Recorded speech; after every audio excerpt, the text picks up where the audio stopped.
मेरे प्रिय आत्मन, एक छोटी सी कहानी से मैं अपनी बात शुरू करना चाहूँगा। बहुत वर्ष बीते, बहुत सदियाँ बीती। किसी देश में एक बड़ा चित्रकार था। वह जब अपनी युवा अवस्था में था, उसने सोचा कि एक ऐसा चित्र बनाऊं जिसमें भगवान का आनंद झलकता हो। मैं ऐसी दो आंखें चित्रित करूं जिनमें अनंत शांति झलकती हो। मैं एक ऐसे व्यक्ति को खोजूं, एक ऐसे मनुष्य को जिसका चित्र जीवन के जो पार हो, जगत से जो दूर हो, उसकी खबर लगाता हो। और वह अपने देश के गांव घूमा, जंगल जंगल उसने छाना। उस आदमी को जिसकी प्रतिछवि वह बना सके। और आखिरकार एक पहाड़ पर गाय चराने वाले एक चरवाहे को उसने खोज लिया। उसकी आंखों में कोई झलक थी, उसके चेहरे के रूपरेखा में कोई दूर की खबर थी। उसे देखकर ही लगता था कि मनुष्य के भीतर परमात्मा भी है। उसने उसके चित्र को बनाया। उस चित्र की लाखों प्रतियां गांव-गांव, दूर-दूर के देशों में बिकी। लोगों ने उस चित्र को घर में टांग कर अपने को धन्य समझा। फिर भी 20 वर्ष बाद वह चित्रकार बूढ़ा हो गया और उस चित्रकार को एक ख्याल और आया। जीवन भर के अनुभव से उसे पता चला कि आदमी भगवान ही अगर अकेला होता तो ठीक था। आदमी में शैतान भी दिखाई पड़ता है।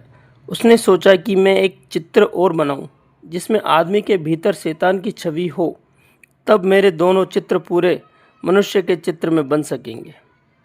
वह फिर गया बुढ़ापे में, जुआ घरों में, शराब खानों में, पागल घरों में। उसने खोजबीन की उस आदमी की जो न हो शैतान हो, जिसकी आंखों में नरक की लपटें जलती हो, जिसके चेहरे की आकृति उन सब का स्मरण दिलाती हो। जो अशुभ है, क्रूप है, असुंदर है, वह पाप की प्रतिमा की खोज में निकल गया। एक प्रतिमा उसने परमात्मा की बनाई थी, एक वह प्रतिमा पाप की भी बनाना चाहता था। और बहुत खोजने के बाद एक कारागृह में उसे एक कैदी मिल गया जिसने 7 हत्याएं की थी और थोड़े ही दिनों बाद मृत्यु की प्रतीक्षा कर रहा था। फांसी पर लटकाया जाने वाला था। उस आदमी की आंखों में नरक के दर्शन होते थे। घृणा जैसे साक्षात थी। उस आदमी के चेहरे की रूपरेखा ऐसी थी कि वैसा क्रूप मनुष्य खोजना मुश्किल था। उसने उसके चित्र को बनाया। जिस दिन उसका चित्र बनकर पूरा हुआ, वह अपने चित्र को भी लेकर कारागृह में आया और दोनों चित्रों को पास पास रख कर देखने लगा कि कौन सी कलाकृति श्रेष्ठ बनी है। तय करना मुश्किल था। चित्रकार खुद भी मुग्ध हो गया था। दोनों ही चित्र अद्भुत थे। कौन सा श्रेष्ठ था कला की दृष्टि से, यह तय करना मुश्किल था। और तभी उस चित्रकार को पीछे किसी के रोने की आवाज़ सुनाई पड़ी। लौटकर देखा तो वह कैदी जंजीरों से बंधा रो रहा था जिसकी उसने तस्वीर बनाई थी। वह चित्रकार हैरान रह गया। उसने कहा कि मेरे दोस्त, तुम क्यों रोते हो? चित्रों को देखकर तो तुम्हें क्या तकलीफ हुई? उस आदमी ने कहा, मैं इतने दिन तक छिपाने की कोशिश की, लेकिन आज मैं हार गया हूँ। शायद तुम्हें पता नहीं कि पहली तस्वीर भी तुमने मेरी ही बनाई थी। ये तस्वीर, दोनों तस्वीरें मेरी है। 20 साल पहले पहाड़ पर जो आदमी तुम्हें मिला था, वह मैं ही हूँ। और इसलिए रोता हूँ कि मैंने 20 साल में कौन सी यात्रा कर ली। स्वर्ग से नरक की यात्रा कर ली, परमात्मा से पाप की ओर बढ़ गया। पता नहीं ये कहानी कहाँ तक सच है। सच हो या न हो, लेकिन हर आदमी के जीवन में 2 तस्वीरें हैं। हर आदमी के भीतर शैतान है और हर आदमी के भीतर परमात्मा भी, और हर आदमी के भीतर नरक भी और स्वर्ग भी है। हर आदमी के भीतर सौंदर्य के फूल भी खिल सकते हैं और क्रूरता के गंदे डमरे भी बन सकते हैं। प्रत्येक आदमी इन दोनों यात्राओं के बीच निरंतर डोल रहा है। ये 2 छोर हैं जिनमें से आदमी किसी को भी छू सकता है और अधिक लोग नरक के छोर को छू लेते हैं और बहुत कम सौभाग्यशाली जो अपने भीतर परमात्मा को उगाड़ पाते हैं। क्या हम अपने भीतर परमात्मा को उगाड़ पाने में सफल हो सकते हैं? क्या हम वह प्रतिमा बनेंगे जहाँ परमात्मा की झलक मिले? ये कैसे हो सकता है? इस प्रश्न के साथ ही आज की दूसरी चर्चा में शुरू करना चाहूँगा। ये कैसे हो सकता है कि आदमी परमात्मा की प्रतिमा बने? ये कैसे हो सकता है कि आदमी जीवन एक स्वर्ग बने, एक श्वास, एक सुगंध, एक सौंदर्य? ये कैसे हो सकता है कि मनुष्य उसे जान ले जिसकी कोई मृत्यु नहीं? ये कैसे हो सकता है कि मनुष्य परमात्माओं के मंदिर में प्रविष्ट हो जाए? होता तो उल्टा है। बचपन में हम कहीं स्वर्ग में होते हैं और बूढ़े होते होते नरक तक पहुंच जाते हैं। होता उल्टा है। होता यह है कि बचपन के बाद जैसे रोज़ हमारा पतन होता है, बचपन में तो किसी इनोसेंस, किसी निर्दोष संसार का हम अनुभव करते हैं और फिर धीरे धीरे एक कपट से भरा हुआ, पाखंड से भरा हुआ मार्ग हम तय करने लगते हैं। और बूढ़े होते होते न केवल हम शरीर से बूढ़े हो जाते हैं, बल्कि हम आत्मा से भी बूढ़े हो जाते हैं।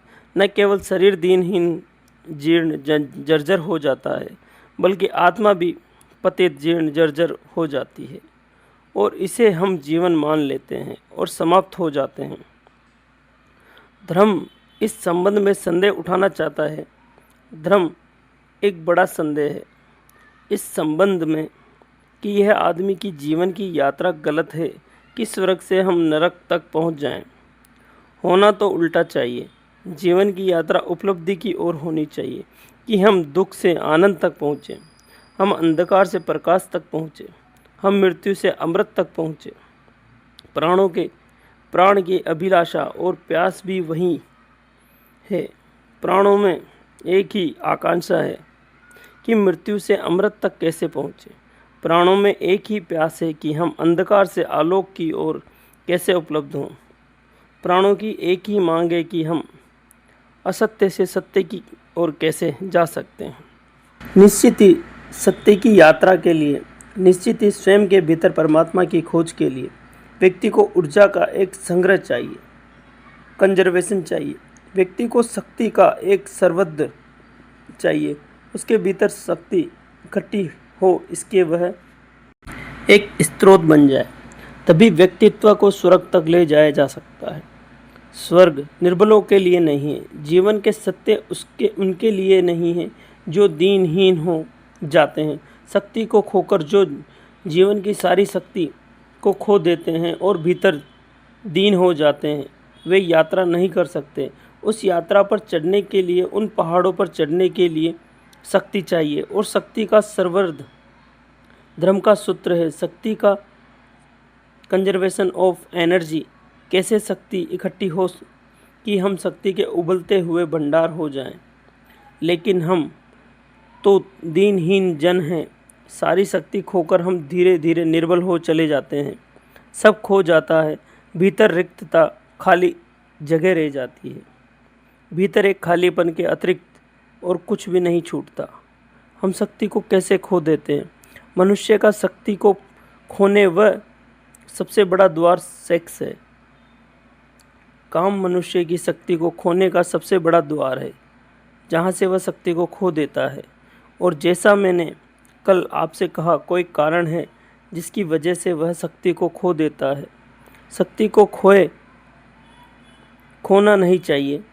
कौन शक्ति को खोना चाहता है?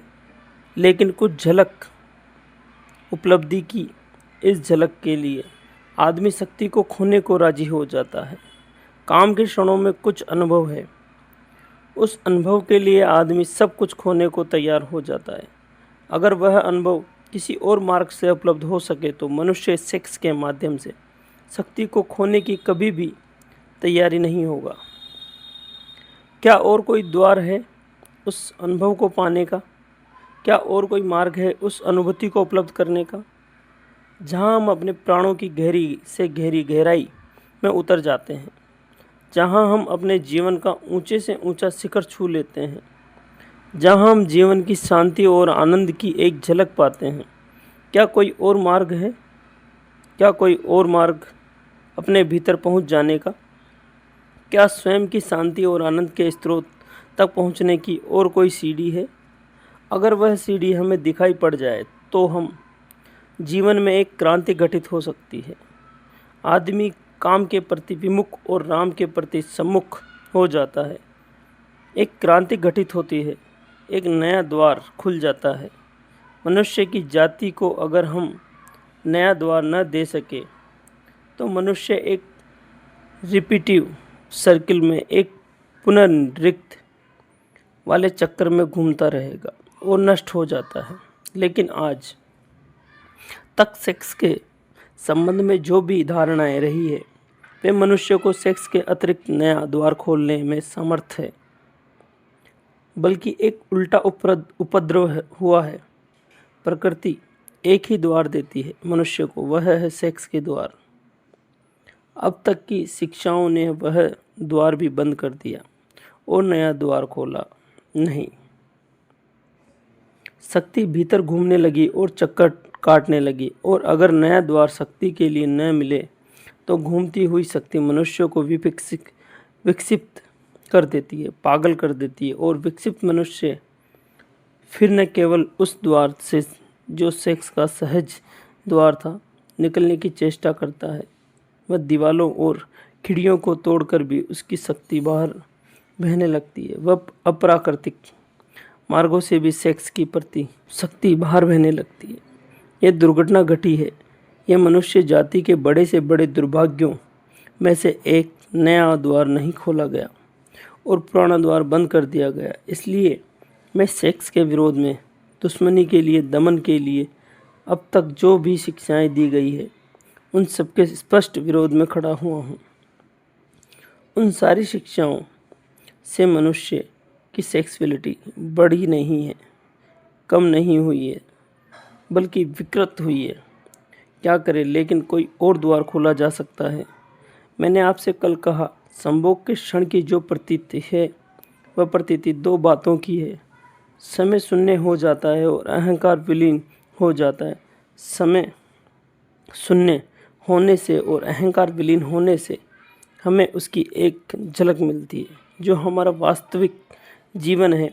लेकिन क्षण भर की झलक और हम वापस अपनी जगह खड़े हो जाते हैं और एक बड़ी ऊर्जा, एक बड़ी वैद्युतिक शक्ति का प्रवाह इसमें हम खो देते हैं। फिर उस झलक की याद, स्मृति मन को पीड़ा देती रहती है। हम वापस उस अनुभव को पाना चाहते हैं, वापस उस अनुभव को, उसकी स्मृति भी नहीं कर पाते। हमने क्या जाना था, बस एक धुन, एक अर्ज, एक पागल प्रतीक्षा रह जाती है। फिर उस अनुभव को पाने की और जीवन भर आदमी की इसी चेष्टा में संलग्न रहता है, लेकिन उस झलक को एक क्षण से ज़्यादा नहीं पा सकते। वही झलक ध्यान के माध्यम से भी उपलब्ध होती है। मनुष्य की चेतना तक पहुँचने के दो मार्ग हैं, काम और ध्यान, सेक्स और मेडिटेशन।